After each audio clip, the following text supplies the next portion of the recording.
Avant de voir la guerre d'Algérie, regardons ensemble quelques exemples d'accès à l'indépendance. En Inde, la décolonisation est pacifique, elle se fait par la négociation. La domination britannique y est contestée dès la fin du XIXe siècle. Vous voyez dans votre chronologie que dès les années 1920, vous avez des campagnes de protestation et dès la fin du XIXe, vous avez des contestations. Dans les années 1920-1930, Gandhi et Nehru portent la revendication de l'indépendance et à tel point que la métropole finit par accepter, au lendemain de la Seconde Guerre mondiale, des négociations. Le Royaume-Uni, en 1945, est décidé à accorder l'indépendance à l'Inde. Les négociations sont longues et difficiles avec Gandhi, le chef de file des nationalistes. Depuis les années 1930, ce dernier milite pour l'indépendance de son pays par des actions non violentes et de désobéissance civile. L'indépendance est proclamée en août 1947 et elle s'accompagne de violents affrontements entre les hindous et les musulmans, ainsi que d'énormes déplacements de population. Ainsi, deux États sont nés. L'Union indienne, à majorité hindoue, et le Pakistan, à majorité musulmane. Notez que le Pakistan est divisé en deux territoires. Pakistan, un seul État en 1947, le Pakistan oriental qui deviendra le Bangladesh ensuite. Voici des documents qui vous montrent Gandhi, Nehru. Dans le cas de Gandhi, comme dans le cas de Nehru, nous en avons parlé lors de notre séance vocale la dernière fois, vous avez des gens qui ont été formés en Angleterre, qui ont été instruits, qui ont suivi des études et qui, rentrés dans leur pays, s'engagent dans l'action politique et dans la contestation de la domination coloniale.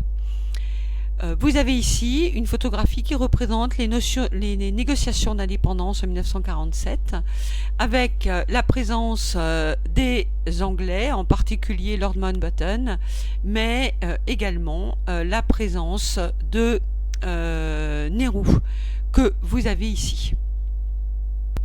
Autre décolonisation pacifique, le cas du Sénégal, qui est devenu indépendant en 1960. Cette décolonisation a été négociée et progressive, et son principal artisan en est Léopold Sédar Senghor, qui devient le nouveau président du nouvel État indépendant. La colonisation française du Sénégal a débuté au XVIIe siècle, mais c'est dans les années 1890 que le Sénégal devient officiellement une colonie française. Les premières manifestations pour l'indépendance du Sénégal éclatent au lendemain de la Seconde Guerre mondiale, lors de la venue de Vincent Auriol en avril 1947 à Dakar. Donc important, vous localisez le Sénégal, évidemment. Le principal artisan de cette indépendance est donc l'homme politique et intellectuel Léopold Sédar Senghor, pour qui l'indépendance des peuples d'Afrique noire ne doit pas se faire contre la France, mais par la France, en association avec la France. Donc les négociations vont se faire et la France va accorder progressivement son indépendance au Sénégal. En Indochine, l'indépendance passera par un conflit armé. L'Indochine, je vous le rappelle, c'est un territoire que vous trouvez en Asie du Sud-Est qui comprend le Vietnam, le Laos, le Cambodge et qui, cet ensemble de trois États actuels, formait ce que l'on appelait l'Indochine française. Les Pays-Bas et la France ont refusé les indépendances proclamées en 1945. L'indépendance en Indochine est proclamée au Vietnam par Ho Chi Minh. Il va donc falloir mener pour les métropoles des guerres de reconquête. Le combat de la France en Indochine se solde par l'indépendance du Vietnam, du Laos et du Cambodge en 1954. J'ai choisi de travailler avec vous dans cette seconde séance sur la guerre d'Algérie, qui est une indépendance menée par un processus militaire extrêmement violent. Depuis 1848, l'Algérie est française avec la création de 3 départements. 1848, voilà le territoire de l'Algérie, 3 départements créés, ce qui confère à l'Algérie un statut particulier dans le rôle de colonie. L'Algérie est une colonie de peuplement. Le peuplement européen représente 10% de la population, soit environ 1 million sur 10 millions d'habitants. Il est centré essentiellement sur les villes.